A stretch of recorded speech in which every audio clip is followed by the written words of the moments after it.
জেলা নেতাদের সঙ্গে ফের বৈঠক রয়েছে অভিষেক বন্দ্যোপাধ্যায়ের। এবার নজর তমলুক এবং বারাসাতের সংগঠনে। আজ দুই সাংগঠনিক জেলা নেতৃত্বকে তলব ক্যামাক স্ট্রিটের দফতরে এবং বৈঠকে জেলার শীর্ষ নেতৃত্বের থেকে বিধায়কদের থাকার নির্দেশ। জেলা সভাপতি এবং বিভিন্ন শাখা সংগঠনের প্রতিনিধিরাও এই বৈঠকে উপস্থিত থাকবেন বলে জানা যাচ্ছে। জেলায় জেলায় সংগঠন আরো মজবুত করতে তৎপর হয়েছে তৃণমূল কংগ্রেস। জেলা নেতাদের সঙ্গে ফের বৈঠকে বসছেন অভিষেক বন্দ্যোপাধ্যায়। এবার নজর রয়েছে তমলুক বারাসাত সংগঠনের দিকে। সামনেই রয়েছে নির্বাচন, আর তার আগে শাসক বিরোধী প্রত্যেকটি রাজনৈতিক দল নিজেদের সংগঠন আরো মজবুত করতে চাইছেন। আরো বিস্তারিত জানাবেন, সরাসরি রয়েছেন প্রতিনিধি প্রবীর চক্রবর্তী। প্রবীর, আবারও অভিষেক বন্দ্যোপাধ্যায়ের বৈঠক, এবার নজর তমলুক বারাসাতের সংগঠন মজবুত করার, কি জানা যাচ্ছে?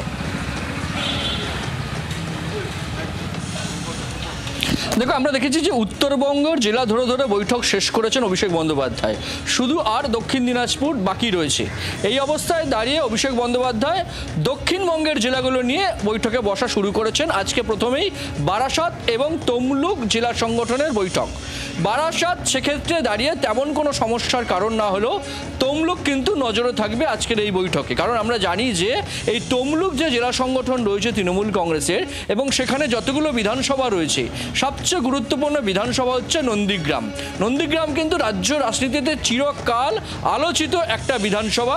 আমরা দেখেছি যে 2021-এর বিধানসভা নির্বাচনে 294টি বিধানসভার মধ্যে নন্দীগ্রাম ছিল সবচেয়ে হাই প্রোফাইল, সবচেয়ে উত্তেজনাপ্রবণ একটি বিধানসভা। সেই জায়গায় দাঁড়িয়ে 26-এর বিধানসভা নির্বাচন আসছে।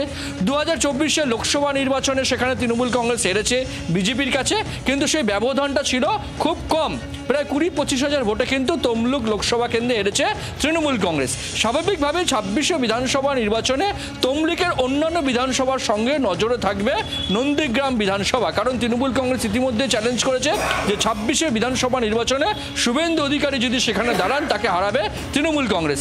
এই অবস্থায় দাঁড়িয়ে নন্দীগ্রাম সহ তমলুক জেলা সংগঠনকে শক্তিশালী করা, দলীয় অভ্যন্তরীণ যে সমস্যাগুলো রয়েছে, বিশেষত যেটা চোখে পড়েছে লোকসভা নির্বাচনের পর, তমলুক হোক বা কাতি, তৃণমূল কংগ্রেসের অভিযোগ যে দলের মধ্যেই কেউ কেউ কিন্তু সাবোটাজ করেছে, কেউ কেউ ষড়যন্ত্র করেছে, ফলে এই লোকসভা দুটো তৃণমূল কংগ্রেস জেতার আশা রাখলেও শেষ পর্যন্ত হেরেছে কম ব্যবধানে। স্বাভাবিকভাবে 26-এর বিধানসভা নির্বাচনের আগে তমলুক তথা পূর্ব মেদিনীপুরে কিন্তু নজর থাকবে সংগঠনের দিক থেকে তৃণমূল কংগ্রেস। ধন্যবাদ প্রদ্যুৎ।